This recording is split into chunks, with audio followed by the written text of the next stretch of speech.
Hello guys, and welcome to another video. Today I'm going to show you how to set the home city or hometown on your Casio Square that features the module 3495.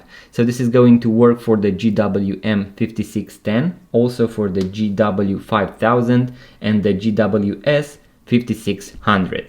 So what you want to do is to press and hold the adjust button for around 3 seconds. You are also going to hear a small beep. So we are going to press and hold. You are going to hear a beep, and the first thing that we can set is the hometown, so our home city. As you can see, first we are going to see the abbreviation Rome, and then we are going to see the entire city name. Now we are going to use the two buttons on the right side in order to go due west and due east. So if I press the upper button, I'm going to have Paris, Madrid, London, Lisbon, and so on. And if I go on the opposite direction,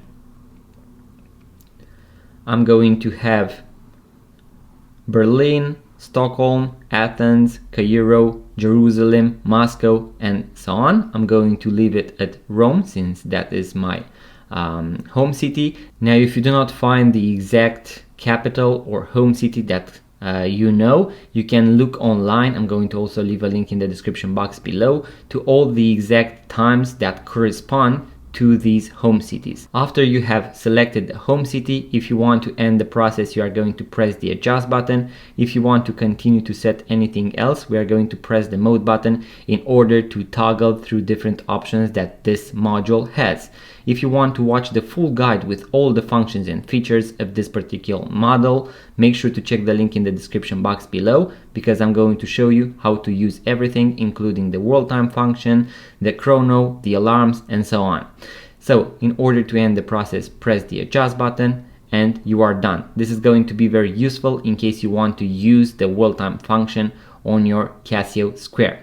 Once again guys, make sure to check out the link in the description box below. Also, make sure to be subscribed, like this video, leave a comment. It really helps the channel grow. And if you are into vintage watches, make sure to check out our website, vintageradar.com, link in the description box below. Subscribe, and I'm going to see you guys on the next video.